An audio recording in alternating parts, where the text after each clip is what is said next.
미국 대표 지수가 사상 최고치 경신. 근데 그거는 제가 이 산업에 2016년 말 2017년 초반부터 있었는데 맨날 보던 뉴스예요. 그래서 사상 최고치 경신이 저는 피크라고 생각이 잘 안 들어요. 미국은.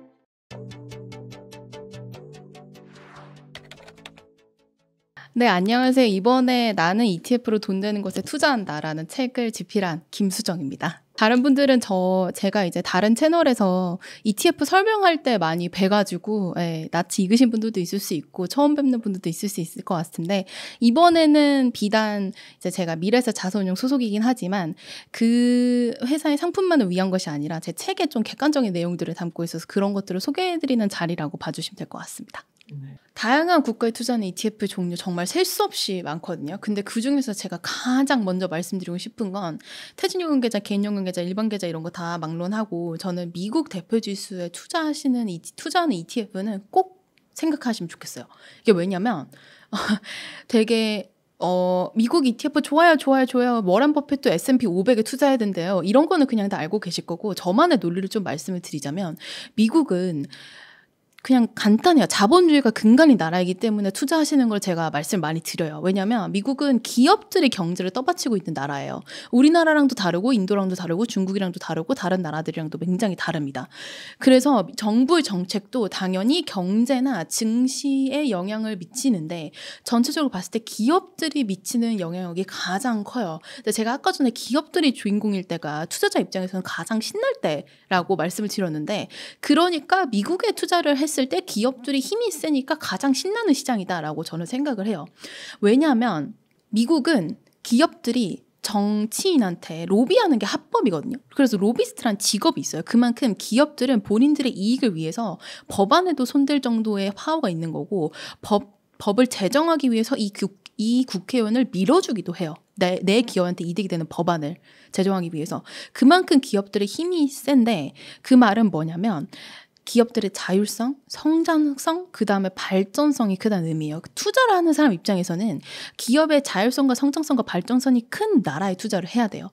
갑자기 국가 나와가지고 내가 보니까 너네 안 될 것 같은데 오케이 안 돼 이렇게 해버리면은 투자자 입장에서는 내가 어떻게 할 수가 없는데 그러니까 그냥 같이 피해를 당하는 거죠. 그래서 그런 일이 벌어지지 않기 위해서는 미국의 대표 지수에 말씀을 드리는 거고 이렇게 말씀드리는 거를 좀 예시를 들어서 말씀을 드리면 일단 미국은 상속자가 아니어도 재벌 2세가 아니어도 본인이 기업을 창업해가지고 충분히 재벌이 될 수 있는 그런 나라 중에 하나다라고 저는 생각을 하고 이거는 뭐 책에 나와 있는 건 아닌데 일단 제 친구가 당연히 스탠포드를 다니긴 하지만 스탠포드 MBA 다니는 친구가 나는 김밥 장사 한번 해보려고 하고 하면은 투자해줄까?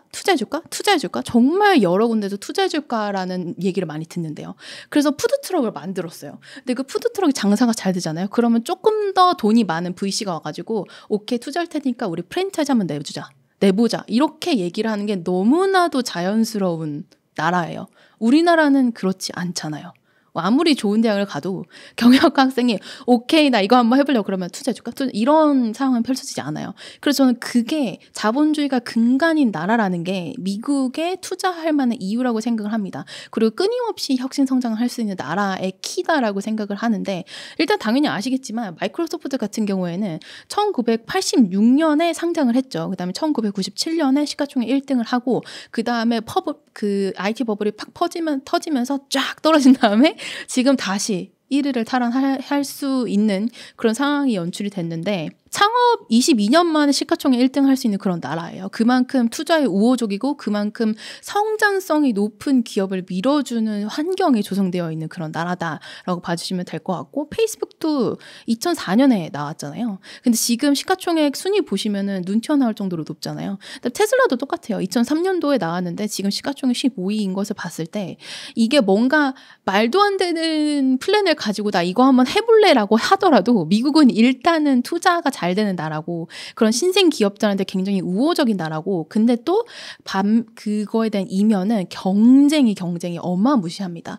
그래서 기업들 입장에서도 성장을 위해서 경쟁을 어마무시하게 해요. 그래서 정부가 지켜주고 이런 거 없어요. 이 산업을 지켜주고 그런 거 다른 나라와 경쟁이라면 지켜주죠. 근데 국내에서 새로운 게 나왔는데 이전 기업을 막 위협하기 때문에 지켜준다 이런 거 존재하지 않기 때문에 알아서 살아남아서 근데 투자자 입장에서는 그렇게 빡세게 경쟁하고 성장성을 위해 빡세게 열심히 노력하는 회사들이 많은 나라에 투자하는 게 맞아요. 그래서 저는 나스닥 100 ETF 혹은 미국 S&P 500 ETF를 많이 말씀드리는 편입니다. 실질적으로 그래서 미국 그 대표 지수를 1990년도부터 쫙 그려보시면 나스닥 100 같은 경우에는 81배 올랐고 거진 100배죠. 거진 100배면 몇 프로인지 계산도 안 돼요. 일단 그렇다 치고 그다음에 S&P 500은 14.5배, 다우존스는 14.1배 정도 올랐는데 그거의 비결은 근간이기 때문에 자본주의가 근간이기 때문에 그래서 저는 사실 거기에 포함되는 기업들의 성장성을 말씀드린다기보다는 10년 뒤에 그 기업들이 어떻게 될지는 몰라요. 근데 그냥 그 나스닥 100 지수와 S&P 500 지수에 포함되기 위해서 미국 기업들이 열심히 노력하고 혁신 성장성을 가지고 있는 기업들이 살아남는 그 구조를 가지고 있어서 저는 장기 투자로 봤을 때 5년, 10년 혹은 제 친구가 내 애한테 어떤 ETF를 물려줄까를 물어본다면 전 나스닥 100과 S&P 500 ETF를 말씀을 드리는 편입니다. 그 다음에 또 제가 책에 다뤘던 나라는 인도인데 인도는 정말 간단하게만 말씀드리고 나중에 참고해 보시면 될 것 같아요. 인도는 지금 탈세계화라는 흐름이 냉전 시대 이후부터 세계화 지수가 쫙 올라가요. 근데 2016년 브렉시트를 기점으로 지지부진하다가 지금은 아예 꺾였어요. 이제 되돌릴 수 없는 순간이 온 거죠. 탈세계화 트렌드는 그래서 몇십 년 동안 이어질 거예요. 그러면 50년 동안 이어졌던 세계화 트렌드의 수혜를 봤던 나라와 그 탈세계화 트렌드로 수혜를 볼 나라는 다를 거예요. 그러면 탈세계화 수혜를 볼 국가를 딱 하나를 찍어주세요라고 얘기를 하신다면 인도입니다. 왜냐하면 세계 공장의 역할은 중국이 안 하더라도 못하는 거죠. 사실 미국이 따돌리니까.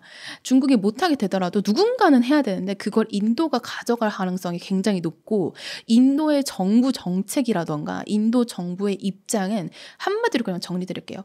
Make in India예요. 본인이 대놓고 얘기를 해요. Make in India. 우리나라에 와서 만들어라. 내가 세제 혜택 줄게. 그런 구체적인 내용들은 다 들어가 있고 중국에서부터 인도로 이전하는 회사들이 정말 많아졌죠. 테슬라도 공장 부지를 인도로 가서 막 물색하고 있다는 뉴스도 나오고 폭스콘은 이미 옮기기로 얘기를 다 끝낸 상황이고 그런 것들을 봤을 때 그리고 한 가지 더 말씀드릴 게 뭐냐면 2023년 기준으로 인도의 인구는 중국을 넘었어요.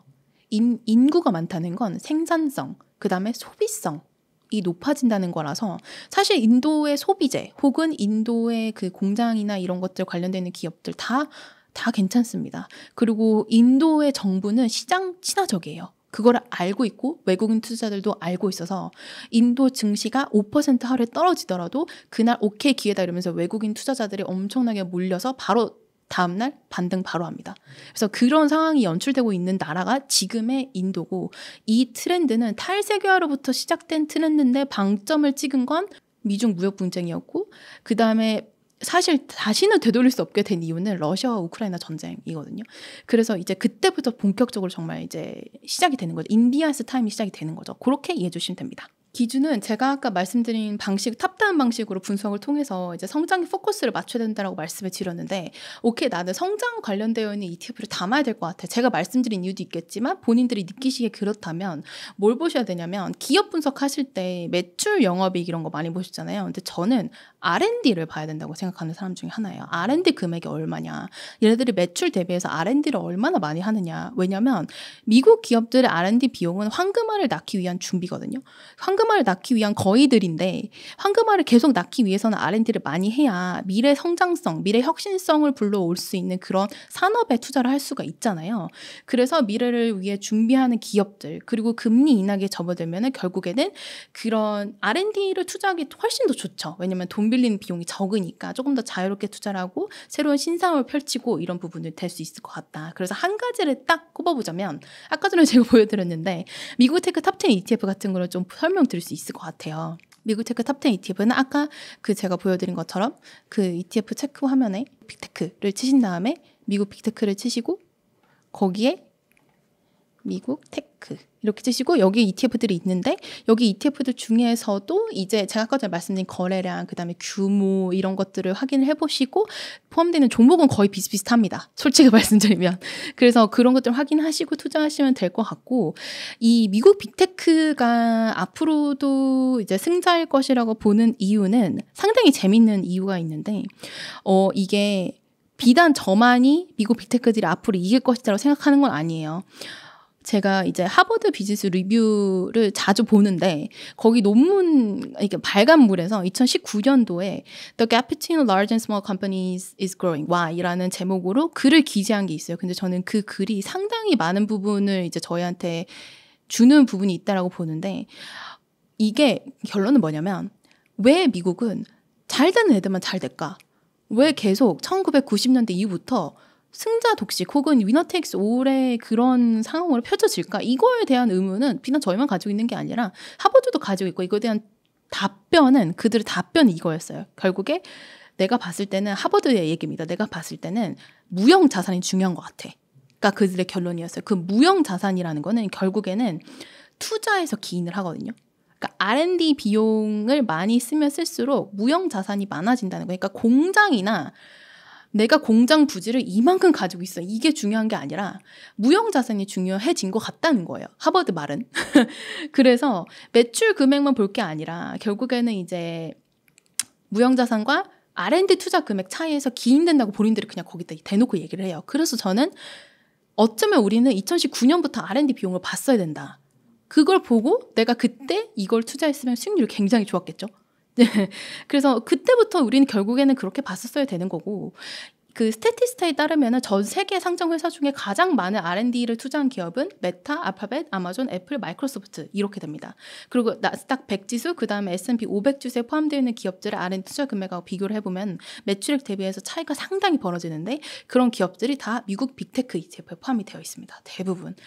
네, 그래서 저는 좀 여전히 그 2019년, 2018년 이때부터 우리는 매출 영업이익도 중요한데 R&D를 봤어야 되는 거 아닌가, 무형자산의 가치를 봤어야 되는 거 아닌가라고 이 하버드 논문을 보고 저는 좀 그렇게 생각을 했었고 결국에는 이 빅테크 기업들의 나스닥 평균 기업 대비해서 R&D 비용의 수준은 100배 정도 되거든요. 그러면은 이 기업들은 앞으로도 미래의 황금알을 낳을 가능성이 높다. 그러니까 무조건 낳는다가 아니라 높다. 그나마 찬스가 있다라고 생각합니다. 이거에 대한 예시를 말씀드리면 지금 미국 빅테크들이 실적 발표할 때 미국의 애널리스트들이 가장 집중적으로 보는 거는 클라우드 사업에서 수익을 창출했느냐 하지 못했느냐, 성장성이 전년 대비 2자릿수냐 1자릿수냐 이게 제일 중요하거든요. 그거에 따라서 그 당일날 주가가 7% 오르기도 하고 3% 빠지기도 하는데 그런 기준으로 봤을 때 이 미국 빅테크 기업들은 과연 언제부터 이 클라우드 산업에 투자를 했을까? 모르시겠죠. 이거 근데 투자는 저도 가늠도 안 되는데 이 사업이 런칭을 했다는 거는 투자는 훨씬 그 전부터 했다라는 거거든요. 근데 이 사업 AWS 그다음에 아마존의 애저 이런 사업부가 런칭한 거 진짜 로고 달고 런칭한 게 10년 15년 전이에요. 그러니까 걔네들은 일단 매출에 포함은 못 시켜요. 돈이 안 되거든요. 그렇지만 이 사업부 런칭을 10년, 15년 전 런칭을 했다는 거는 이렇게 될 줄 알고 그 전부터 투자를 했다는 거예요. 그러니까 황금알을 낳는 거위 같은 존재라고 개인적으로 생각을 하고 있고 성장성을 키워드로 가지고 우리가 이 투자를 정말 딱 하나만 꼽아가지고 주인공을 꼽아주세요라고 한다면 종목을 피키기가 어렵겠지만 ETF는 고를 수 있지 않나라고 생각을 합니다. 일단은 저는 미국 대표 지수가 사상 최고치 경신. 근데 그거는 제가 이 산업에 2016년 말 2017년 초반부터 있었는데 맨날 보던 뉴스예요. 그래서 사상 최고치 경신이 저는 피크라고 생각이 잘 안 들어요. 미국은. 뭐 다른 나라는 모르겠는데 미국은 그렇다는 생각이 별로 안 들어서 그렇게 무서워하실 필요는 없는 것 같아요. 지금이 고점인 거 아니야? 고점일 수도 있죠. 단기적으로 봤을 때는. 근데 결국에는 3년 뒤에 다시 열어보면 그때 고점이 아니었을 거예요. 네. 그렇게 간단하게 말씀드릴 수 있을 것 같고 혁신천재 테마형 ETF는 아까 전에 말씀드렸던 미국 빅테크가 가장 이제 저는 ETF로 만들 수 있는 상품 중에 가장 매력적인 상품이라고 생각을 하고 여기서 제가 빼놓을 수 없는 게 반도체입니다. 반도체. 제가 반도체를 가지고 말씀드리는 건 이미 많이 올랐죠. 그럼에도 불구하고 가지고 나온 이유는 일단 제가 책에 보시면 아실 텐데 반도체 사이클이 1990년대 제가 좀 이제 길게 시계를 보는 편이라서 이제 PC가 처음 나왔을 때, 그 다음에 그러니까 컴퓨터가 처음 나왔을 때, PC가 처음 나왔을 때, 노트북 그 다음에 핸드폰이 처음 나왔을 때, 그때마다 반도체 출하량의 움직임을 보시면 IT의 혁명은 반도체 출하량을 10배 혹은 그 넘게 이끄는 경향이 있는데 더 이렇게 막 휙 올라가요. 반도체 출하량이. 그러면 지금 우리는 AI의 시대에 가장 먼저 영향을 받는 건 전 AI 하드웨어고 그 다음에는 AI 소프트웨어와 서비스 이렇게 갈 거라고 보거든요. 그럼 지금 당장 AI 하드웨어인데 그 AI라는 트렌드가 그 AI도 봄과 겨울만 반복을 하다가 지금 봄이라고 얘기하신 분들인데 저는 그냥 여름으로 갈 것 같아요. 여름을 한 번도 경험한 적이 없어요. AI 산업이. 이세돌님 선수님이 알파고를 상대로 그런 배틀을 할 때도 AI에 대한 관심은 있었으나 다시 바로 겨울로 갔거든요. 근데 지금은 AI의 여름으로 진입을 하고 있어요. 왜냐?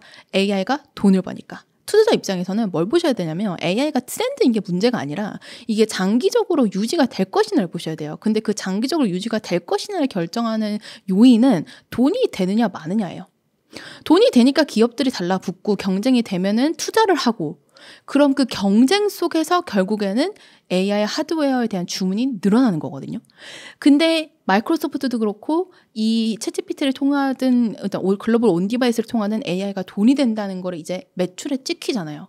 그러면은 앞으로는 그냥 이제 가는 거예요. 쭉 이제 투자를 하고 경쟁이 지속되고 이렇게 유지가 된다라고 봐주시면 되는데 그럼 미국 반도체를 조금 설명을 드리면 일단 책에는 미국 반도체, 우리나라 반도체, 글로벌 반도체 사이클을 다 설명을 드리는데 이거는 너무 길고 그거는 이제 참고해 보시면 될 것 같고 미국 반도체 같은 경우에는 제가 반도체 사이클 중에서도 가장 수혜를 빨리 볼 것으로 예상이 되고 지금도 많이 올랐죠. 지금 많이 오른 게 미국 반도체인데 앞으로도 저는 긍정적이라고 봅니다. 왜냐하면 이게 긍정적인 게 하루 이틀 긍정적이고 이런 건 아니고 ETF는 적게는 2, 3년, 길게는 5, 6년을 보시는 게 맞는데 이 미국 반도체가 앞으로도 계속 헤게모니를 가져갈 확률이 굉장히 높아요. 왜냐하면 중국을 죽이고 있거든요.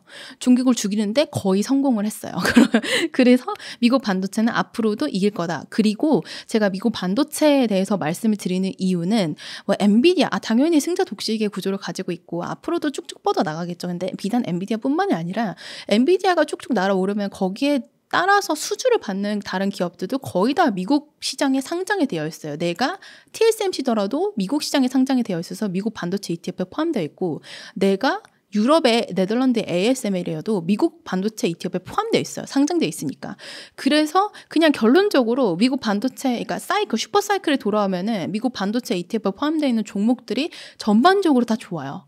그래서 엔비디아가 지금 대장주긴 하지만 그래서 저는 미국 반도체 ETF를 말씀을 드리고 엔비디아 말고 다른 기업의 성장률이 이제 높아지더라도 상승률이 높아지더라도 그거를 누릴 수 있는 상품이라고 생각을 하고 미국 반도체가 앞으로도 헤게모니를 가지고 갈까요? 라고 물음표를 던지신다면 저는 아까 전에도 R&D를 좀 말씀을 드렸는데 네라고 말씀드리고 싶은 게 국가별로 이제 책 보시면 아시겠는데 국가별로 반도체 투자하는 매출 대비 반도체 투자하는 비중이 미국이 압도적으로 18% 제일 높아요. 그리고 그 반도체 밸류 체인을 쫙 보면은 정말 많거든요. 팔공정부터 근데 그게 문제가 아니라 반도체 하나를 100이라고 봤을 때 100만 원이라고 칠게요. 반도체 하나. 근데 거기에서 가장 높은 부가가치를 차지하고 있는 건 시스템 반도체예요. 시스템 반도체가 30만 원 정도를 차지해요. 제 생각이 아니라 보스턴 컨설팅 그룹의 생각이에요. 네. 근데 그 시스템 반도체가 30만 원을 차지하는데 메모리 반도체 익숙하시잖아요. 그죠? 메모리 반도체는 9만 원 정도를 기여를 합니다. 그러면은 결국에는 부가가치를 많이 만드는 기업들이 돈을 많이 가져간다는 뜻인데 그 기업들은 대부분 다 미국 기업들이고 시스템 반도체의 비중, 시스템 반도체에서 미국 국가 기업들이 차지하는 비중은 65% 정도 돼요.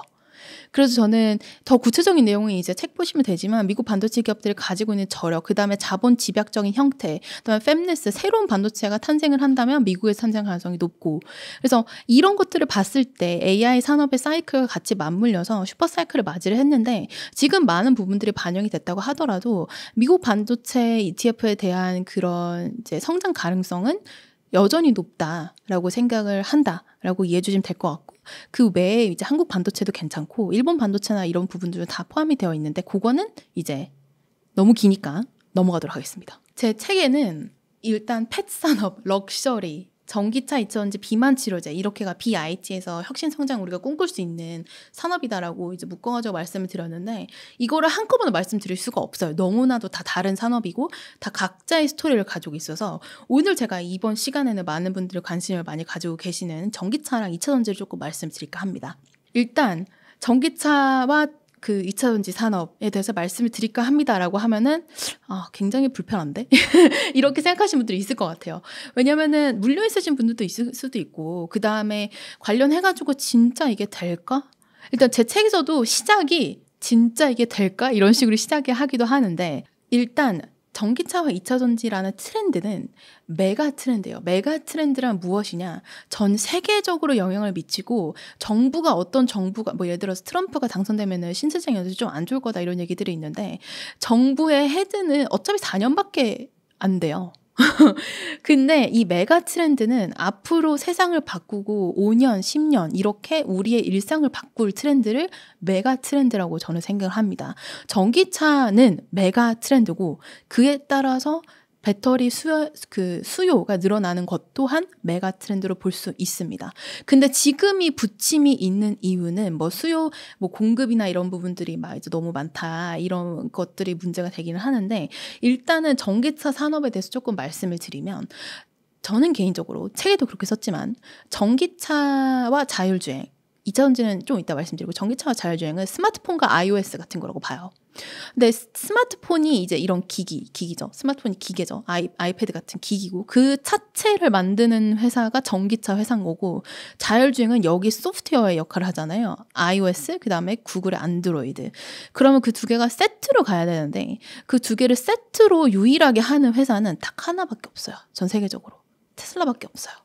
그래서 소프트웨어와 하드웨어를 한꺼번에 다 만들어가지고 이거를 완성체로 만들 수 있는 애플 같은 회사는 심지어 삼성도 그게 안 되잖아요. 애플 같은 회사는 자동차 회사 중에서 테슬라밖에 없고 그다음에 애플이 그 타이탄 프로젝트를 포기했잖아요. 근데 그러면서 이거 전기차 자율주행 안 되는 거 아니야? 이거 앞으로 미래가 없는 거 아니야? 라고 기사도 많이 나오고 그랬는데 저는 제 책에서 썼지만 애플의 입장에서는 그거 하는 것보다 글로벌 온디바이스 AI 하는 게 훨씬 더 이득이에요.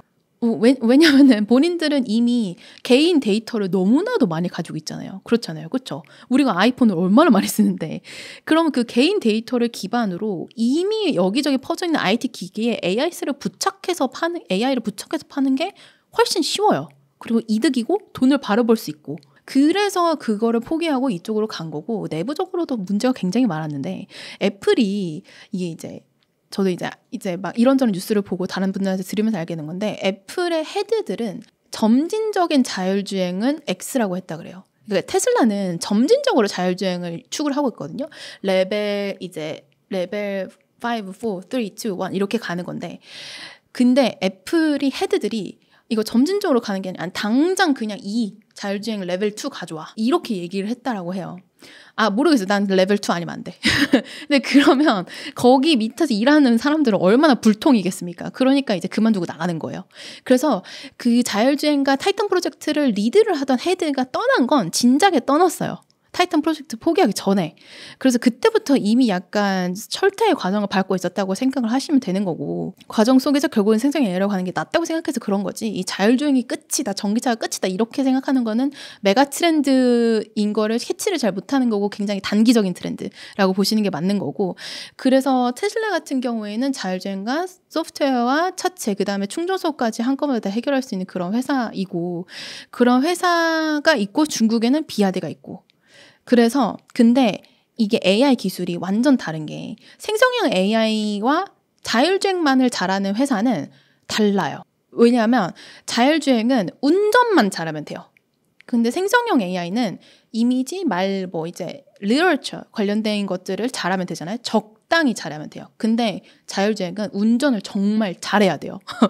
그리고 생성형 AI는 그냥 적당히 잘하면 돼요. 그거에 차이가 있고 그리고 결국엔 자율주행을 잘하는 회사는 데이터 싸움이거든요. 이것도 무조건 데이터 많은 회사가 이기는 싸움인데 그러면 결국에는 테슬라에 지금도 차체가 다니면서 사진을 찍고 있죠. 그 데이터를 이기기가 어려워요. 그래서 애플은 포기를 한 거고, 그래서 GM도 자율주행을 포기를 한 거라고 봐요. 그래서 자율주행 그래서 포기를 한 거로밖에 저는 해석이 안 돼요. 그 대신에 전기차를 만드는 회사들은 많죠. 왜냐하면 전기차는 그냥 그 엔진 대신에 전기차 배터리 넣으면 되잖아요. 그래서 이제 전기차와 자율주행이 같이 가는데 자율주행을 제일 잘하는 회사는 결국에는 이걸 많이 데이터를 가지고 있는 테슬라랑 그 다음에 구글의 웨이모 정도. 요거는 이제 구체적으로 이제 보시면 되고 책 보시면 되고, 중국은 비아디. 그 다음에 테슬라도 이제 자율주행 허가를 받았죠, 중국에서. 그래서 그런 부분들이 작동을 하면서 상장을 할 것이라고 기대를 하고 있고, 그렇다면은 전기차는 계속 늘어날 수밖에 없다고 생각하는 건, 이것도 결국에는 좀 매크로 분석이 들어가는데, 트럼프는 지금 표를 얻기 위해서 이거 전기차를 많이 만든다고 이미 중국한테 뺏겨서 우리 이거 안 할 거야. 근데 생각해보시면 트럼프가 미중 무역 분쟁 일으킨 사람이거든요. 근데 이제 와서 중국이 비아디가 이제 테슬라 대비해서 순수 전기차 비중도 약간 이기려고 하고 있는 이 상황 속에서 이걸 완벽하게 포기할 수 있을까? 저는 잘 모르겠어요. 네, 완벽하게 포기하기 어려울 거라고 봐요. 왜냐하면 중국이 잘 되는 걸 보고 싶지 않고 미국의 비아디가 들어와서 돌아다닌다? 그거는 굉장히 미국 입장에서는 기분이 나쁜 일이거든요. 그리고 유럽도 미국이랑 더 친하잖아요. 미국이랑 당연히 더 친하잖아요. 그래서 유럽에서 비아디가 팔리긴 하는데 그거를 미국이 보고 있을 것이냐? 아니요, 안 보고 있을 것 같아요. 저는 개인적으로 보고 좌시하지 않을 것 같아요. 그래서 둘이 손잡고 우리 중국을 죽여보자, 이런 얘기들이 지금부터 나오고 있잖아요.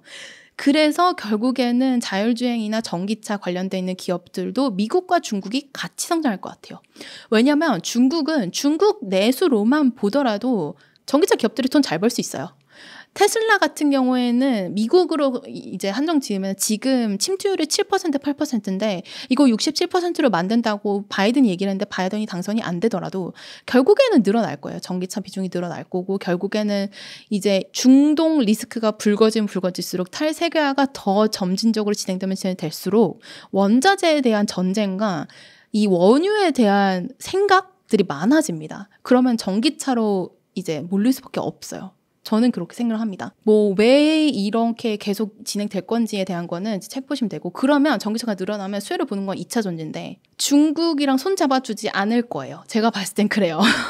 네, 중국이랑 손 잡아주기 어렵고, 지금 전기차를 가장 많이 만드는 회사들이 이제 테슬라랑 우리나라 기업들, 그 다음에 독일 기업들인데, 독일 기업들은 유럽이랑 이제 손잡고서 중국 전기차 배터리를 포함시키지 않을 가능성이 높은데, 근데 중국 전기차만으로도 중국 배터리 기업들은 매출이 좋을 거예요. 그건 또 별개입니다. 그래서 우리나라 2차 전지 기업들은 지금 많이 소강 상태이고 많이 좀 지지부진하고 막 이렇게 반짝반짝 거리기도 하는데, 이것도 결국엔 메가 트렌드고, S&E 리서치라고 이제 2차 전지 전기차 관련되어 있는 내용들만 다루는 회사의 이제 기관 리포트를 봤을 때 앞으로 2차 전지 소재에 대한 성장성은 굉장히 높고, 거기서 딱 집어서 한국에 포함되어 있는 2차 전지 소재 기업들에 대한 얘기를 합니다. 이제 구체적인 숫자들을 이제 책을 보시면 될 것 같고, 이런 메가 트렌드가 이제 훼손이 될 수 있는데 그건 조금 단기적인 이벤트고, 결국에는 세상이 변하는 방향성은 유지가 될 것이다 라고 생각을 하고 이런 트렌드를 바라보시는 게 맞다라고 생각합니다. 그렇게 생각하실 수도 있는데 ETF만의 좀 강점이 있기도 하거든요. 왜냐면은 ETF의 강점을 좀 3가지로 간단하게 설명을 드리자면, 일단 첫 번째로는 ETF 자체가 좀 변동성을 낮출 수 있습니다.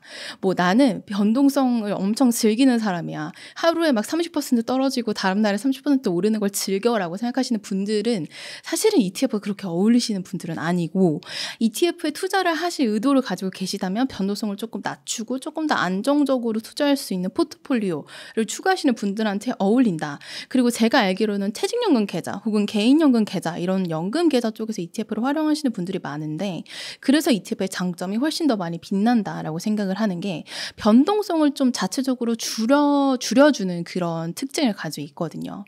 이게 왜냐면은 ETF는 미국은 사실 ETF에 포함돼야 되는 종목의 개수의 제한이 없어요. 최소 개수의 제한이 저는 없는 걸 알고 있는데, 우리나라 같은 경우에는 우리나라에 상장되는 ETF는 최소 10개에서 30개 정도의 종목을 포함하고 있어야 됩니다. 그래서 단일 종목 ETF가 없어요. 국내에는. 근데 미국에는 있잖아요. 그래서 이게 약간 다르다라고 이해해 주시면 되고, 국내에 상장되어 있는 ETF들 같은 경우에는 최소 10종목에 투자를 해야 되기 때문에 그 ETF 자체적으로 변동성을 축소를 해주는 경향이 있습니다.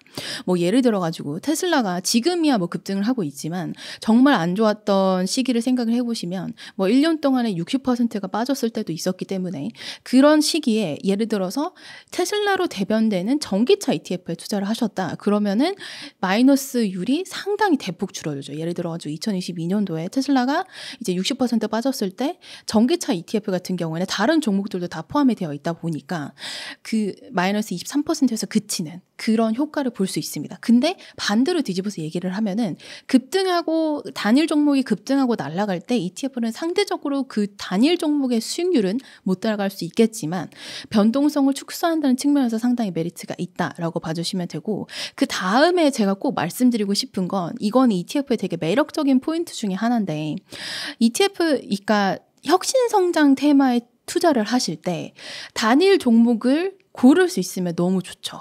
근데 모든 혁신성장 테마가 등장했을 때 단일 종목을 고를 수 있는 건 아니에요. 그러니까 뭐 예를 들어서 스마트폰으로 한번 예시를 들어볼게요. 2001년도에 전 세계에서 스마트폰, 지금하고 저희가 비슷하게 생각하는 스마트폰이 2001년도에 딱 출시가 됐는데, 그때 당시에 스마트폰을 만든 회사는 여러분의 예상을 완벽하게 빗나가게 샤프였습니다. 샤프 아시나요? 전자사전 만들던 회사였습니다. 샤프.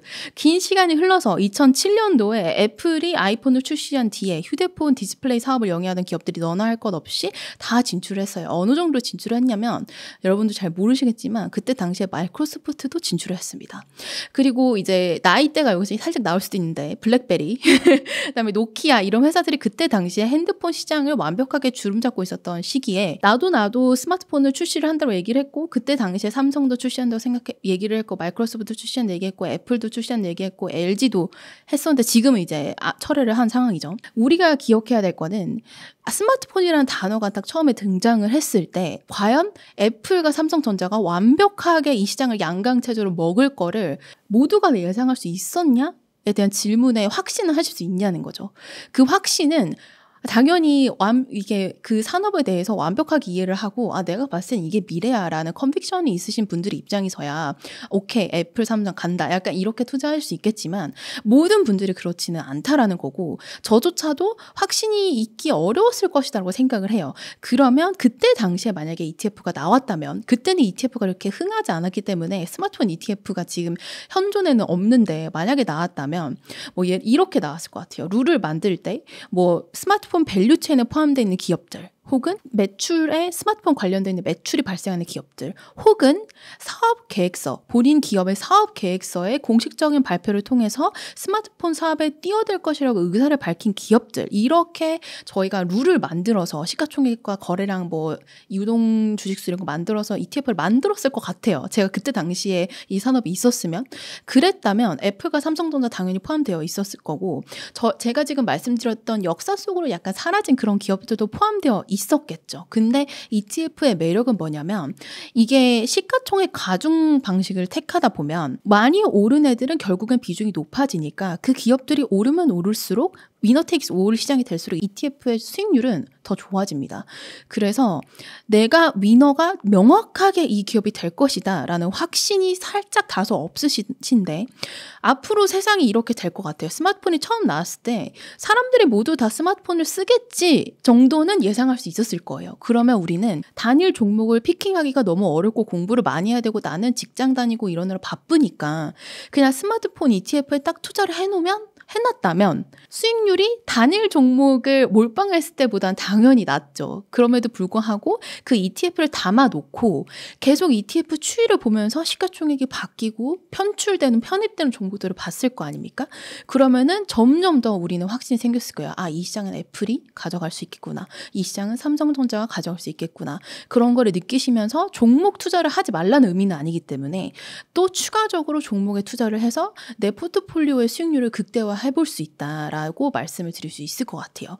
그리고 나머지 하나는 지금하고는 살짝 어울리지 않는데 경제가 튼튼하지 않을 때는 아무래도 시장의 변동성이 확실히 높아집니다. 저는 경제가 주식에 직접적인 영향을 주진 않아요. 하지만 경제가 튼튼해야 주식의 하방이 좀 막힌다고 생각을 하는데 경제가 튼튼하지 않으면 하방 없이 막 밑도 끝도 없이 막 떨어지는 경우들이 많아요. 그럴 때 우리는 변동성을 축소할 수 있는 ETF에 대한 관심을 가지신다거나 아니면 혁신성장 테마, 앞으로 세상이 뭐 지금에 빗대어서 얘기를 하자면 AI 세상으로 갈 것 같긴 해요. 그거에는 나는 이견은 없고 많은 분들이 공감하는 부분이라고 생각을 하는데 뭐 엔비디아 같은 시가총액 크고 맨날 뉴스에서 다뤄지는 기업이 지금은 주인공인데 10년 뒤에 주인공일 확률이 높긴 하죠. 근데 그 외에도 우리가 모르는 기업들이 어딘가에 도사리고 있을 수 있단 말이에요. 그렇다면 우리는 ETF 키워드를 통해서 ETF를 투자를 한 다음에 그 ETF의 종목들이 뭐가 있는지 확인을 한번 하고 그 종목들이 어떻게 바뀌는지에 내 시절이 지나면서 확인을 하면서 이 산업에 대해서 완벽하게 수익률을 먹지는 못하더라도 어느 정도까지는 먹을 수 있다.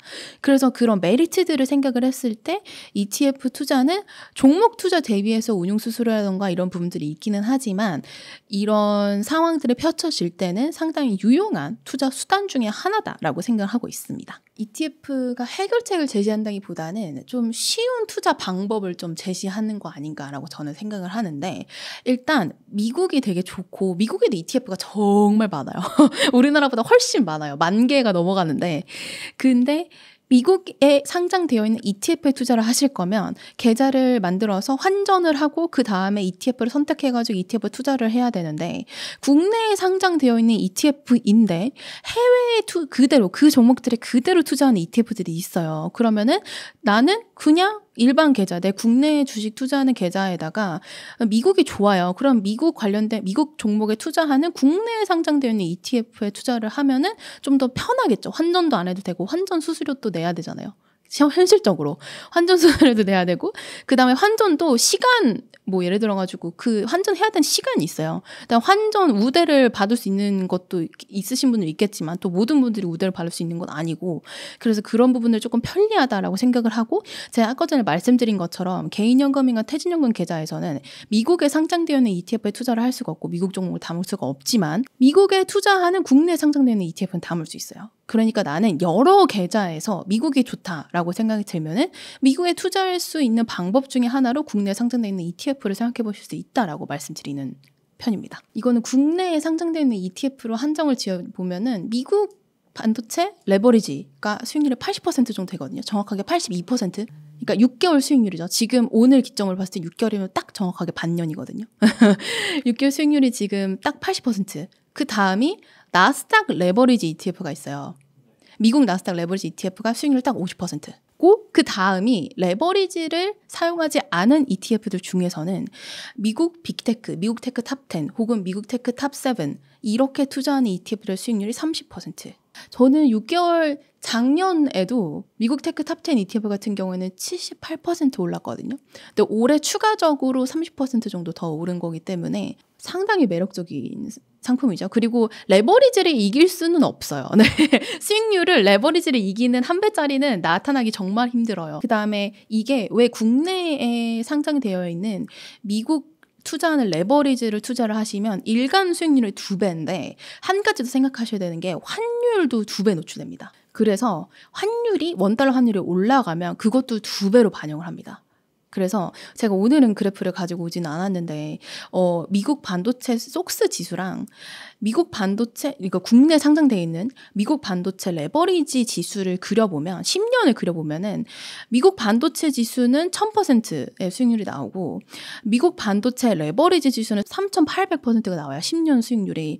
근데 이거를 장기 투자하세요 이렇게 말씀드리는 게 아니라 그 내가 생각하기에는 1000 그러면 2000이 돼야 되는 거 아닌가 2배라고 말씀하셨는데 그렇게 헷갈리시는 분들이 있어서 그런데 환 노출형이면 환에도 2배가 되는데 그때 대비해서 지금 환율이 엄청 많이 높아졌잖아요.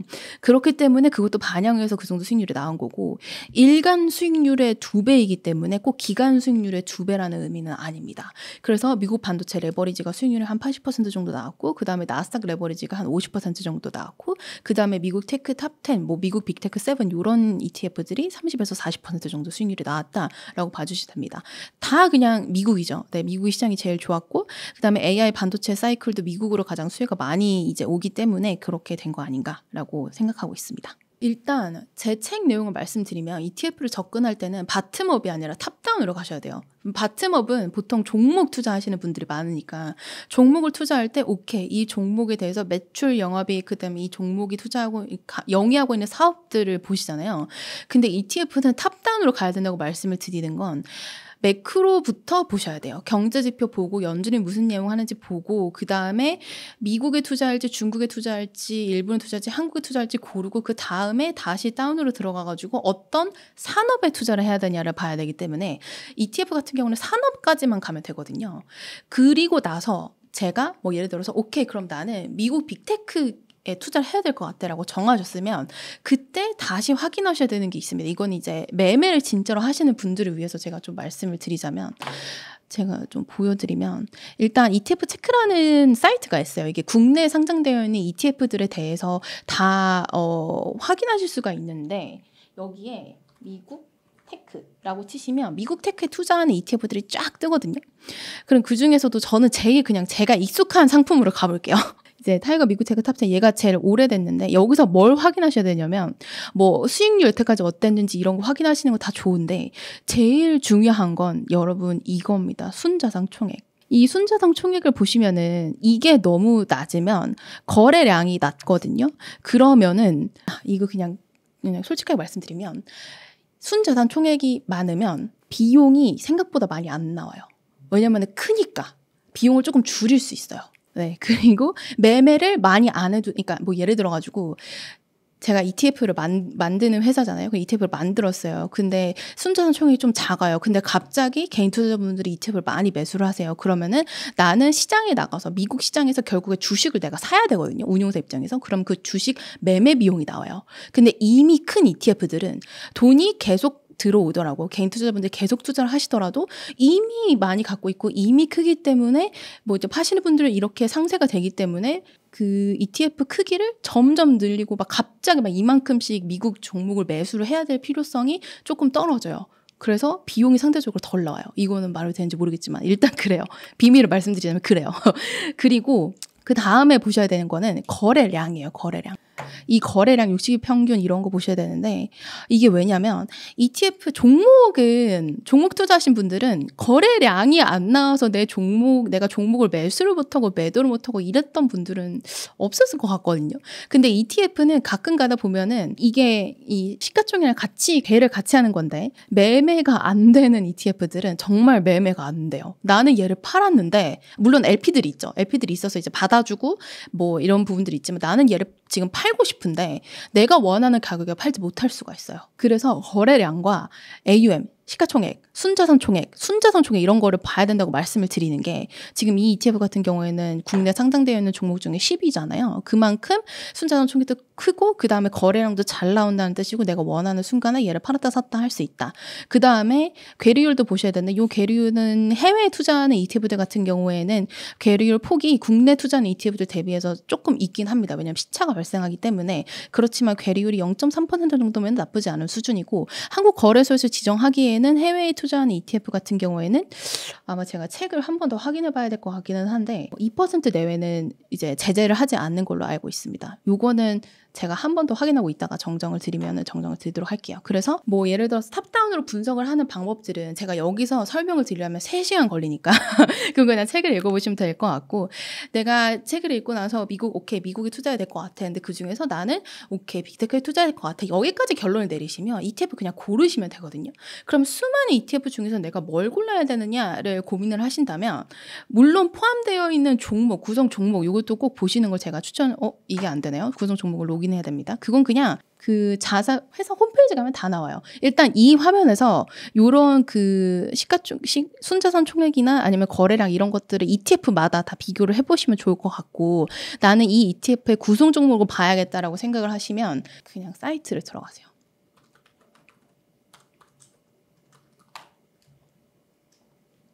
근데 이거 제가 이 회사를 다녀서 익숙해서 이런 거지 꼭 저희 이 타이거 ETF 광고 아닌 거라고 이해해 주시면 될 것 같아요. 이 사이트에 들어오면은 일단 여기에 ETF 꼭 이렇게 하지 않아도 여기에 그냥 이렇게 치면 이렇게 뜨거든요. 그래서 아까 전에 제가 보여드렸던 상품이 요건데 요걸 누르면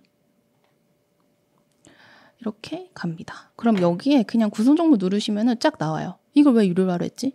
어쨌든 이렇게 쫙 나오니까 우선 정보 한번 확인하시고 그 다음에 여기 보시면 기본 정보에도 규모 확인하시고 그 다음에 거래량이 있나요? 거래량은 아까 그 화면에서 확인하시면 될 것 같고 그런 부분들 거래량이 바로 있네요. 거래량 확인하시면 될 것 같고 그러니까 순자산 규모 크고 거래량 많은 ETF 고르세요. 네, 현실적으로 내가 미국 이제 탑다운 분석을 다 했어요. 경제 지표 다 보고 그다음에 글로벌 트렌드, 정치 상황 이런 거 다 해결해가지고 오케이 나는 미국에 투자해야겠어라는 결론을 내리셨으면 미국도 나스닥 100, S&P 500 이 지수에 투자를 해야겠다는 결론을 내리셨으면 그 ETF들을 다 비교를 하실 때 그냥 큰 애들이 나와요. 큰 애들이 나와요. 왜냐하면 나중에 내가 매매를 할 때 약간 뭐지? 약간 이런 순간을 맞이하지 않으시려면 거래량도 순자산이 큰 애들이 좀 더 편하십니다. 상대적으로. 네, 그렇게 이해해 주시면 될 것 같아요. 저는 시장을 볼 때 항상 주인공이 누구인지를 봐요. 근데 그 주인공이 저는 주도주를 말씀드리는 건 아니에요. 제가 시장을 볼 때 어떤 식으로 보냐면 경제 고등학교 때 배우신 분들 기억나실지 모르겠지만 경제를 구성하는 주체들이 있습니다. 거기에 정부, 기업, 그 다음에 중앙은행은 안 들어가 있어요. 그 다음에 개인인데 주식을 보실 때는 주식 채권 다 포함해서 투자를 하실 때는 지금 이 망망대해 그러니까 주식시장, 채권시장, 자산시장에서 선장이 누구인지를 봐야 돼요. 이 망망대해에 우리가 배에 올라타고 있는데 이 배의 선장의 키를 누가 쥐고 있느냐. 그거는 정부, 중앙은행, 그 다음에 기업. 이 셋 중에 하나거든요. 보통 순환으로 돌아가요. 어떨 때는 정부가 주인공이고 어떨 때는 중앙은행이 주인공이고 어떨 때는 기업이 주인공이에요. 그래서 저는 경제 지표 분석하고 이런 거 다 중요하고 이런 거 다 필요한데 그거 할 시간이 없으시면 지금 시장의 주인공은 누구인가? 그러니까 주도주 말고 지금 시장에 영향을 미치는 건 주체는 누구인지를 알아야 지금 시장 주도주 알아봤자 뭐예요? 이미 다 올랐는데 안 그래요? 그렇죠. 그래서 저희는 이제 누가 주인공이 돼서 이 배를 어떤 식으로 몰고 갈지를 봐야 되는 거잖아요. 그래서 저는 항상 그 정도는 봐야 된다. 그리고 2024년도 하반기에는 일단 인플레이션 고용, 그다음에 연준 vs 증시라고 저는 생각을 했어요. 2024년도가. 그래서 2024년도 상반기를 생각해 보시면 올랐다, 떨어졌다, 올랐다, 떨어졌다, 연준이 한마디 하면 떨어지고 그다음에 미국 기업들이 다시 또 끌어올린 거를 경제지표 안 좋게 나오면 다시 또 떨어지고 이런 것들이 상반기였다면 하반기에는 증시가 이길 거예요. 제가 봤을 때는 그래요. 왜냐하면 지금 경제지표들을 봤을 때는 기준금리 인하에 대한 근거를 마련을 했지 기준금리 동결 기간 연장에 대한 그 근거를 마련해 주진 않거든요. 일단 이건 더 들어가면 너무 복잡하니까 여기까지만 말씀드리면 될 것 같고 그러면 제가 아까 전에 말씀드린 정부, 기업, 중앙은행 중에 누가 그럼 하반기에 주인공이냐에 따라서 나의 투자 포트폴리오 전략이 달라져야 되는데 일단 2020년의 주인공은 정부였어요. 여러분 생각해 보시면 블랙스완, 코로나19처럼 팬데믹이 우리가 예상치 못한 자연재해가 벌어지면 정부가 증시의 키는 물론이고 그냥 전 세계적으로 정부의 힘이 너무나도 막강해집니다. 그럴 때 우리는 어디에 관심을 가져야 되냐면 정부의 입에. 정부가 밀어주는 소위 말해서 밀어주는 산업이죠. 근데 그때 당시에 정부가 억지로 밀어준 건 아닌데 IT 기업들한테 의존을 많이 했어요. QR코드 다 인증하게 시켜라. 그게 카카오랑 네이버였죠. 그때 당시에 그 기업들, IT 기업들 주가가 제일 좋았어요. 그래서 그런 상황이 펼쳐지면 정부의 입에 주목을 해야 되는 거고 2021년도는 보통 정부 다음에 기업이 오거든요. 근데 기업에 해였습니다. 그럼 그 기업의 해에 대한 기준은 우리가 어떻게 판단을 하느냐. 기업들이 어떤 얘기를 하는지에 따라서 주가가 오르락 내리락 하면은 그때부터는 이제 기업들이 주인공인데 지금은 애플이 안 한다고 하기는 했는데 그때 당시에 애플이 타임탑 프로젝트, 전기차 프로젝트 한다고 했을 때 당일 주가가 7% 오르고 메타버스 관련돼서 말 한마디만 해도 막 5%씩 올랐던 그런 시기가 2021년도거든요. 그리고 그다음에 전 세계적으로 글로벌 IPO가 제일 많았던 시기가 2021년도였어요. 그럼 그게 기업들이 주인공인 시대고 보통 그때의 금리는 낮습니다. 금리 인하거나 금리가 낮거나 그렇게 이해해 주시면 되고 2022년도에는 정부랑 중앙은행이 주인공이었습니다. 일단 코로나가 안 끝났어요. 2022년도에. 그러니까 정부가 주인공 역할을 하는데 유동성이 너무 많이 퍼져 있으니까 중앙은행도 덩달아서 우리 금리 인상 해야겠다. 근데 그 금리 인상이 인상을 할 때 중앙은행이 주인공이에요. 인하보다는 인상할 때 그러면 중앙은행의 입을 보시는데 무엇을 보셔야 되냐? 인상하는 게 문제가 아니에요. 얼마나 자주 어느 정도의 속도로 어느 정도의 폭으로 인상을 하느냐. 일단 중앙은행이 금리 인상 카드를 만지자 그러잖아요. 그럼 그때 살짝 흔들려요, 증시가. 그럼 그때 자산을 안정적인 자산으로 이동을 하셔야 돼요. 안 그러면 다 때려맞고 있는 거예요. 2022년도 다 때려맞고 싶지 않잖아요. 그래서 이동을 하셨다가 다시 2023년도처럼 중앙은행과 기업 2022년도에 챗 GPT가 딱 나오면서 이런 새로운 산업의 패러다임이 등장을 하면 중앙은행의 동결기간이었고 금리 동결기간이었고 이런 것들이 겹치면은 중앙은행과 기업이 주인공인 시대가 옵니다. 그러면 그때는 중소형주 말고 대형주 위주 포트폴리오. 그 대신에 성장성이 있는 거는 선택과 집중하셔서 투자를 하셔야 되는 거고 그 새로운 패러다임이 나온 그 산업에만 투자를 하셔야 돼요. 그때 이제 안정적으로 포트폴리오 2022년도에 만들어놨던 거를 다시 빼가지고 이제 점진적으로 성장성이 있는 포트폴리오에 투자를 하시는 거고 2024년도에는 뭐 이제 어떻게 오락가락 할지 모르겠지만 제가 저희 이제 타이거 ETF가 계속 나와가지고 말씀드리는 게 지금부터 미국 대표지수 투자는 하셔야 된다. 미국에 관심을 가지셔야 된다고 말씀드린 게 2023년도부터 말씀드렸거든요. 2024년도에도 계속 말씀을 드렸고 지금은 하반기에는 정말 이제는 기업과 정부가 주체가 될 것이기 때문에 성장에 포커스를 맞춘 포트를 짜도 괜찮다라고 생각하고 있는데 그러면 도대체 어디에 투자를 해야 되나요? 라고 물어보신다면 AI 성장을 키워드로 가지고 AI 인도, 미국 이 세 가지 키워드 기억하시고 투자하시는 게 맞는 것 같고 왜냐하면 저도 근거 있습니다, 여러분. 그냥 찍은 거 아니고요. 제가 IMF에서 매 분기마다 발표하는 세계 경제 전망을 항상 유의깊게 보는데 왜 그러냐면 일단 IMF에서 4월 달에 발표한 내용을 보면 체계도도 있는데 미국이랑 인도 경제 좋아질 것 같아. 근데 나머지는 잘 모르겠어. 그러니까 그들의 입장이에요. 그렇게 얘기를 한 거면 우리는 무슨 생각을 해야 되냐면 오케이, 선택과 집중. 그러면 오케이 미국, 인도 그 다음에 성장을 하는 성장성 포트폴리오를 만들어야 된다고 했으니까 성장의 지금 대표 주자인 AI 요렇게 생각을 하시고 이 컨셉을 가지고 그 다음에 안정성을 조금 더 받는다던가 아니면은 뭐 다른 뭐 월배당을 담으신다던가 이런 식으로 포트폴리오를 구성해 나가시는 거를 좀 저는 추천을 드립니다. 그래서 그럼 도대체 이런 방법론을 어디서 확인을 하나요? 책 보시면 나옵니다. 제가 A부터 Z까지 적어놨으니까 그렇게 봐주시면 되고 똑같은 방법으로 분석을 하셔가지고 선택해 주시면 될 것 같고 지금은 조금 더 위험성이 높은 자산에 투자하시는 게 더 어울리는 상황입니다. 일단은 성장성에 포커스를 맞춘다면은 아까 전에 말씀드린 대표지수 ETF는 좀 가지고 가시는 걸 저는 좀 말씀을 드리는 편이에요. 일단 ETF를 투자하신다는 건 어쨌든 분산 투자를 하겠다는 마음을 먹으신 거잖아요. 그러면은 미국 나스닥 100, 미국 S&P 500 ETF에 대한 투자 비중을 가지고 가시고 그 다음에 혁신성장 관련되어 있는 ETF들 뭐 아까 전에 말씀드린 미국 반도체라던가 전기차라던가 이런 ETF들을 좀 담아보시면 좋을 것 같고 대표지수를 고르더라도 나는 조금 더 리스크 테이킹 하더라도 조금 더 높은 수익률을 누리고 싶다 그러면 인도를 담아보시는 것도 방법이에요. 인도가 수익률이 좀 높거든요. 네, 다른 국가들 대비해가지고. 그리고 주식 ETF 비중은 70에서 80% 정도를 가져가시면 공격형이라고 볼 수 있습니다. 그리고 레버리지 ETF 많이 얘기를 하시는데 공격형인 투자자시라면 레버리지 ETF 담으셔도 괜찮아요. 그 대신 교육을 이수를 하셔야 되거든요. 그리고 레버리지 ETF를 담으실 거면 이거는 개인적인 견해고 제 책에서도 있는데 레버리지 ETF 투자하실 거면 장기적으로 우상향하는 지수에 투자를 하세요. 박스권에 갇혀있는 지수에 레버리지를 투자하시잖아요. 그러면은 회복을 제대로 못할 수가 있고 레버리지 함정에 빠질 가능성이 굉장히 높아서 장기적으로 우상향 한다는 건 미국 나스닥 100 레버리지라던가 미국에 상장되어 있는 속셀도 나쁘지 않고 그게 너무 무섭다 이렇게 생각하신다면 국내에 상장되어 있는 미국 필라델피아 반도체 레버리지 2배짜리 투자하시면 되거든요.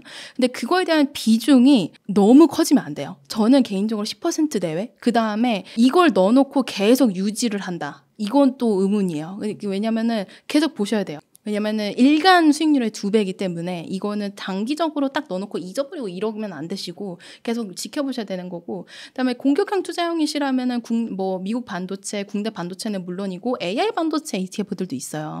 이제 키워드 검색을 하셔가지고 AI를 딱 치면은 AI 딱 치면 AI 관련되어 있는 ETF들이 쫙 뜨는데 그중에서도 AI 반도체 관련되어 있는 ETF들, 국내 AI 반도체 ETF를 투자하시면 리스크 굉장히 높고 떨어질 때 많이 떨어질 수 있지만 오를 때 많이 오를 수 있다. 이렇게 생각하시면 될 것 같습니다. 일단 장점은 수익률을 누릴 수 있다는 거고 단점은 그에 따라서 리스크가 엄청나게 많다는 겁니다. 리스크가 많다는 거는 이제 올라간 것만 생각하시는데 10% 올라갔다는, 그러니까 뭐 예를 들어서 이걸로 3배를 벌었다는 건 그 반대로 3배가 떨어질 수도 있다는 의미거든요. 그래서 저는 3배짜리는 많이 과도하다라고 생각하는 편이에요. 그래도 장기적으로 우상향하는 ETF의 3배 투자는 괜찮은데 갑자기 단일 종목 3배는 다시 생각해 보셔야 되지 않나 라고 생각을 합니다. 그리고 3배짜리를 투자하실 거면은 아무래도 정말 확신이 있으신, 그 다음에 ETF도 너무 단일 종목 ETF로 3배짜리 하시는 거 너무 위험성이 크니까 분산 투자가 이미 되어 있는 ETF에 3배를 투자하시는 거는 괜찮다라고 생각을 하고, 요즘 채권 레버리지도 많이 하시는데 채권 레버리지는 저는 솔직히 잘 모르겠어요. 네, 채권 레버리지는 그 정도의 리스크 테이킹 할 정도의 심장을 가지고 계시다면 그냥 나스닥 레버리지나 미국 반도체 레버리지에 투자하시는 게 훨씬 낫지 않을까라고 개인적인 견해 드려보겠습니다. 특징적인 요소를 아까 전에 제가 ETF 투자하실 때 꼭 확인하셔야 된다는 게 순자산이랑 그 다음에 거래량인데, 상장한 지 얼마 안 된 ETF다 그러면은 거래량과 순자산이 낮을 수 있어요. 근데 그건 괜찮은데 상장한 지 한 3년, 4년, 5년이 돼가는데 거래량과 순자산이 적다는 거는 그만큼 거래량이 안 나와서 내가 매도하고 싶은 순간에 매도를 못할 수 있다라는 거 하나. 그 다음에 괴리율이 벌어집니다. 괴리율이 벌어진다는 건 뭐냐면 이 ETF가 적정 가치보다 더 비싸게 살 수도 있고 더 싸게 살 수도 있고 이렇다는 거거든요. 근데 그 괴리율이 뭐 2%, 뭐 3% 요 정도 사이, 그 다음에 1% 내외는 당연히 괜찮고요. 그건 괜찮은데 갑자기 30% 괴리율 벌어질 때가 있어요. 이랬던 적이 있어요. 러시아 전쟁 났을 때 러시아에 투자하는 ETF의 괴리율이 29%로 벌어졌어요. 그럼 그때는 투자를 굳이? 네, 그때는 조심하셔야 됩니다. 그래서 괴리율이 너무 많이 벌어져 있는 ETF라던가 거래량이 너무 나오지 않는 ETF라던가 순자산이 상장한 지 얼마 안 된 건 괜찮아요. 그런데 순자산이 상장한 지 오래됐음에도 불구하고 다른 ETF들 대비 순자산이 적다던가 그런 ETF들 같은 경우에는 조금 주의를 하셔서 투자를 하시는 게 맞다라고 팁을 드릴 수 있을 것 같습니다. 가장 대표적인 건 채권인 것 같아요. 채권 ETF인데 채권과 월배당 ETF? 월배당 ETF 같은 경우에는 내가 1억을 투자해 놓으면 한 달에 100만 원, 많게는 150만 원까지도 받을 수 있는 ETF들이 있거든요. 모르셨구나.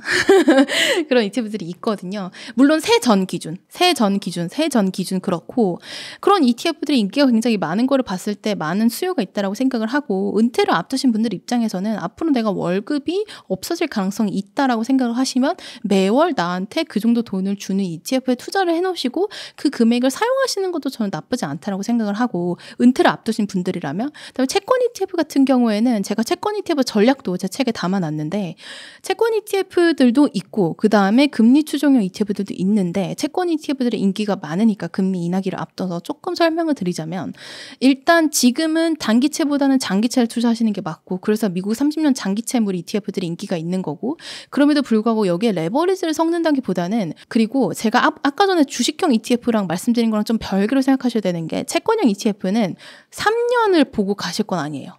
그냥 금리 인하기가 끝물이다 그러면은 그거는 이제 거기서 이제 쓱 나오셔야 되는 거예요. 왜냐하면 금리 인하를 앞뒀을 때가 가장 매력적인 구간이거든요. 그래서 금리 인하가 시작되고 채권 가격이 오르고 그러면 결국에는 채권 ETF 가격도 오르는데, 그러면 그때부터는 이제 이 ETF를 어떻게 팔아야 될까를 고민하셔야 되는 것도 맞고, 그 다음에 금리 인하가 생각보다 빠르지가 않죠. 내가 기대했던 거 대비해서 빠르지가 않아요. 그래서 이거를 생각보다 오래 기다려야 될 수도 있어요. 그런 입장에서 봤을 때는 이거를 너무 변동성이 높은 레버리지 ETF에 투자를 하면은 금리 변동성이 높아서 내가 손해보는 게 또 생기잖아요. 그래서 그런 것보다는 변동성을 조금 축소한, 그다음에 커브도콜 전략을 사용해서 월배당까지 주는 그런 ETF들, 미국 장기채 30년에 투자하는 ETF 중에서도 이거 되게 많이 투자를 하시는데 그 중에서도 좀 커브도콜 전략을 활용해서 월배당을 주면서 변동성을 줄이는 그런 ETF들을 괜찮다고 생각하는 한 편이고, 그 외에는 그냥 바닐라라고 하면은 그냥 미국 30년 국채 ETF가 괜찮다라고 생각을 합니다. 근데 정말 말씀드리지만 이거를 아까 전에 말씀드렸던 뭐 나스닥 100과 S&P 500이랑 비슷한 수준을 생각하셔가지고 오케이 넣어놓고 잊어버린다, 이건 아니에요. 채권 ETF 투자하실 거면 금리가 어떻게 변할지를 따라서 정말 전략을 잘 펼치셔야 돼요. 그리고 리츠 같은 것도 전략을 잘 펼치셔야 되고, 원자재 같은 경우에는 좀 비용이 상당히 복잡해요. 그래서 그거는 책을 한번 봐보시면 아시겠지만 원자재 ETF는 투자하실 때 상당히 주의하셔야 된다, 이렇게 이해해 주시면 되고, 환율도 단기로 하시는 게 맞지 이걸 넣어놓고 오케이 3년 이러시면 안 됩니다. 그래서 이제 주식형, 특히 혁신성장형, 그다음에 미국 같은 경우에는 좀 장기적으로 보시는 게 맞지만 그 외에 채권이나 뭐 월배당도 장기적으로 봐도 되고, 근데 채권이나 뭐 원자재, 뭐 환율 이런 것들은 좀 단기적으로 생각하시는 게 맞습니다. 그거에 대한 기준을 제가 확립을 해드릴게요. 이거는 한 3가지 정도 있는데, 첫 번째로는 적정한 프리미엄 수준인지를 확인하셔야 됩니다. 이게 제가 보여드릴게요. 이게 뭐 예를 들어가지고 이걸로도 검색이 되나? 자, 제가 이제 플러스 15라는 걸 검색을 했어요. 이제 화면에 플러스 15를 검색을 했는데, 그럼 이거는 연간으로 플러스 15%의 분배율을 추구합니다라는 의미거든요. 근데 이거를 해석을 잘 못하시는 분들이 있어서 제가 설명을 드리는데, 그다음에 연간으로 플러스 7, 17은 없어요. 15가 가장 최대치거든요. 그래서 플러스 7 이런 거는 플러스 숫자 퍼센트를 들어간 거는 연간으로 이 정도 분배율을 저희가 추구합니다라는 의미라고 이해해 주시면 되는데, 이것도 분배율만 보고 달려드시면 안 되고 적정 프리미엄 가치인지를 확인해 보시라고 말씀을 드리는 이유는, 왜냐하면 이게 콜옵션을 매도를 하거든요. 근데 콜옵션을 매도를 한다는 거는 미래의 수익률을 현재 확실한 현금 가치로 가져온다는 의미예요. 근데 미래의 수익률이 내가 생각한 것보다 나지가 않으면 원금 까먹어야죠. 근데 그걸 어떻게 판단을 하느냐, 예를 들어서 이게 추정하는 원 지수가 연간, 예를 들어서 제가 보여드리면 S&P 500을 기준으로 말씀을 드리면, S&P 500은 1970년대 이후로 연간 평균 성장률이 10%예요. 10%인데 그 10%보다 더 주겠다고 말하는 건 말이 안 되는 거예요. 이해되시죠? 네. 왜냐면 연간 수익률이 여태까지 10%였는데 어떻게 그거보다 더 많이 준다고 얘기하는 건, 그때는 물음표를 던지셔야 돼요. 이상한데 그때 물음표를 던지셔야 되는 거고, 그 다음에 옵션 매도 비중을 보셔야 되는데, 두 번째 옵션 매도 비중을 보셔야 되는데, 옵션 매도 비중이 많으면 많을수록 지수의 상승을 따라가지 못해요. 그 말은 뭐냐면, 옵션을 100% 매도를 하면은 정말 확실하게 나는 월 분배율을 누릴 수 있어요. 근데 옵션 매도 비중이 높으면 지수의 상승률을 따라가는 정도가 확 떨어집니다. 예를 들어서 지수를 따라가는 정도가 90%다. 그럼 옵션 매도 비중은 10%인 거예요. 근데 이게 그러니까 옛날에 상장했던 월배당 ETF들보다 최신 상장 월배당 ETF들이 훨씬 더 진화를 해서 지금은 옵션 매도 비중을 많이 줄여서 40%, 10% 이렇게 내외를 줄여서 지수 상승을 60%, 90% 따라가는 상품들이 있습니다. 그래서 그런 것들을 확인하시는 게 나은 상황이라고 봐주시면 되고, 그 2가지 조건으로 보셔야 된다를 말씀드리고, 그 다음 3번째는 합성형이라고 붙어있는 게 있어요. ETF 이름 뒤에 합성이라고 괄호 열고 괄호 닫고 붙어있는 ETF들은 합성 비용이 발생할 수 있거든요. 그래서 그런 것들은 직접 운용하지 않는다는 의미인데, 그런 것들보다는 직접 운용하는 게 좀 더 낫고, 그다음에 지수 상승률을 잘 따라가는 ETF가 낫고, 그다음에 적정한 프리미엄 가치를 산정한 ETF가 더 낫다. 이런 기준을 가지고 월배당 ETF를 선택하시면은 아무래도 조금 더 수월하지 않을까라고 생각이 됩니다. 이거는 제가 책에서도 그랬는데 제가 몇 살인지 따라서 약간 달라요. 그리고 내가 지금 어떠한 라이프 사이클의 가운데 있는지에 따라 달라요. 근데 여기 구독자분들이 대부분 제가 4, 50대라고 들어가지고 좀 은퇴를 앞둔 분들 입장에서 포트폴리오를 한번 짜볼게요. 일단 거기 내가 만약에 1억이 있다라고 하면은 은퇴를 앞둔 상황에서는 너무 공격적인 포트폴리오를 짜시는 건 그렇게 추천드리지 않습니다. 그렇다면은 미국 대표지수 플러스 혁신성장 ETF 같은 경우에는 30-40%로 이제 축소를 하시는 게 좋은 거고, 그 미국 대표지수 중에서도 나스닥 100과 S&P 500의 비중을 조금 늘리시고, 뭐 미국 반도체라던가 한국 반도체라던가 2차 전지라던가 전기차라던가 이런 혁신성장 테마 ETF들의 비중을 조금 줄이시는 게 훨씬 더 나았습니다. 그 다음에 좀 이렇게 크게 가져가야 될 거는 아무래도 월배당 ETF인데, 그 퇴직연금 계좌 가지고 계신 분들 같은 경우에는 월배당 ETF 배당금이 원천 징수되지 않아요. 그리고 어차피 퇴직금을 받을 날짜가 많이 남지 않았기 때문에 굳이 중도 인출을 하실 필요가 없으시니까 아무래도 월배당 ETF를 거기서 한 40%에서 50% 정도 투자를 하신 다음에 아까 전에 말씀드렸던 그 기준, 세 가지 기준에 입각해서 선택을 해서 투자를 하셔서 은퇴, 내가 회사를 그만두기 전까지는 재투자를 하세요. 재투자를 하면은 주식 상승률이랑 같이 올라갈 수 있잖아요. 아니면은 그 월배당금을 가지고 뭐 미국 대표주식을 산다던가 이렇게 재투자를 하시고, 내가 은퇴를 해서 월급이 더 이상 들어오지 않으면 그냥 그 월배당금 가지고 쓰세요.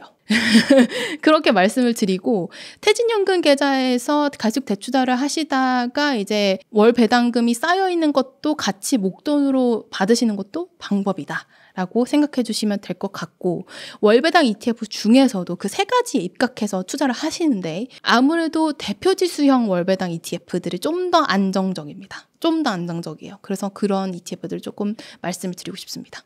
마지막으로 제가 책도 그렇지만 아무래도 글로벌 얘기가 훨씬 많고 미국 얘기가 되게 많아요. 뭐 이거는 당연히 제가 시장을 오랫동안 봐오면서 제가 느낀 바를 많이 집필한 책이라서 그러기도 하지만, 개인적으로라도 방금 전에 말씀드린 부분들이 아무래도 작용을 하니까 그렇게 말씀을 드린 건데, 지금 미국에 들어가야 되냐 말아야 되냐 이런 걸 고민하고 계신 분들이라면 종목을 투자하는 건 상당히 부담스러울 수 있는 밸류에이션의 수준인 것 같아요. 근데 나스닥 100과 S&P 500은 아까 전에 말씀드린 것처럼 혁신성장 기업들이 계속 등장하는 그런 나라이기 때문에 아무래도 조금 부담감을 덜어내고 투자하실 수 있는 상품이라고 생각이 되고, 그럼에도 불구하고 나는 더 안정적인 게 좋다라고 생각하신다면 월배당 ETF를 생각하시는 것도 괜찮고, 그래서 사실 ETF는 분산 투자가 기본이고 연금 계좌에서 많이 활용하시는 걸로 제가 알고 있어서, 책에는 이제 포트폴리오가 나이대별로 나와 있어요. 내 아이를 위한 뭐 ETF 포트폴리오를 만드는 방법이라던가, 아니면은 내가 이제 막 사회 초년생이라면은 굉장히 공격적으로 투자하셔야 되는데 그걸 할 수 있는 방법이라던가 이런 부분들을 이제 집필해 놨으니까 같이 참고를 하셔가지고 같이 공부하는 마음으로 저희가 시장을 같이 함께 바라보면 좋을 것 같습니다. 네, 감사합니다. 3분기 고래동 공부 강의 모집 중이거든요. 네, 네이버에 고래동 공부 치면 저희 홈페이지가 있어요. 여기서 7, 8, 9월 고래동 공부 3개월 동안 같이 하는 프로그램인데, 네, 심정석 소장님 보너스 강의가 추가가 됐습니다. 저희는 정말 많은 걸 다루거든요. 물론 코인도 강의하죠. 저는 이번에 코인 강의 해외거래소 사용법 위주로 강의할 건데 2번 합니다. 네, 7월, 9월 2번 코인 거래소 쪽 할 거고요. 팽도리님은 이분은 치과의사 분이신데 25억 비트코인으로만 25억 벌고 다른 또 알트코인으로 돈 많이 버셔서 원래 치과의사신데 졸업을 하셨어요. 네, 파이어족이시죠. 그래서 이제 뭐 시간 많다고 언제든지 불러달라고 뭐 그러시더라고요. 그래서 저희가 또 모셨습니다. 너무 폭발적인 반응이었어가지고 같이 코인 공부도 하고요. 그리고 부동산 요즘에 난리지 않습니까? 부동산 서울 부동산 다시 올라간다고 뭐 좀 시끄러워진 것 같아요. 거래량도 좀 많고 부동산 공부도 네, 같이 하고요. 그리고 빗소영 대표님은 자기개발 쪽 아웃풋 독서 자기개발된 프로그램도 같이 들어있고요.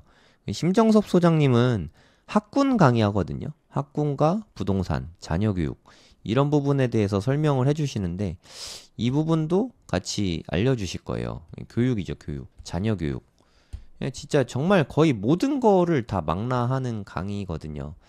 고래동 공부 프로그램만 잘 따라오셔도 다른 공부 특별히 많이 더 안 하셔도 충분할 것 같아요. 이것만 해도 충분히 많거든요. 8월 달에도 네, 웅달 대표님은 사업과 투자를 너무 잘 융합하셨고, 그리고 좀 뼈 때리는 이야기 있잖아요. 뼈 맞는 시간을 좀 가감 없이 정말 솔직하게 부드럽게 때려주시거든요. 그래서 웅달님 강의를 들으면은 무언가 되게 하고 싶은 게 많아집니다. 네. 정말 또 기대되는 강의요. 8월 달에 하시는데 너무너무 기대가 됩니다. 그리고 요즘에 주식 쪽은 AI가 난리잖아요. AI. AI 요즘에 저 이호석 대표님 컨텐츠 되게 많이 보고 있는데 와, 저보다 더 부지런하시더라고요. 그러니까 진짜 이분은 거의 안 주무시는 것 같아요. 뭐 진짜 대단하십니다. 컨텐츠도 되게 많이 만드시고 또 저는 양은 많이 하지만 사실 뭐 질이 엄청 뛰어나다라고 말씀드릴 수가 좀 그러긴 좀 부끄러운데 이호석 대표님은 양도 많은데 질도 되게 좋더라고요. 그 인사이트를 직접적으로 배울 수 있는 시간이죠. 다 줌으로 실시간 강의하거든요. 이럴 때가 아니면 네, 제가 또 언제 이호석 대표님을 만나서 이렇게 질의응답할 시간이 있겠습니까? 여러분들도 고래동 공부 오시면 같이 이야기 나눌 수 있습니다. 그리고 일반 직장인이신데 비트코인 투자로 네, 부를 많이 이루셨죠. 네, 호필님도 오십니다. 원래 이분은 공기업 다니시는 직장인이세요, 직장인. 네, 지금도 직장 다니고 계십니다.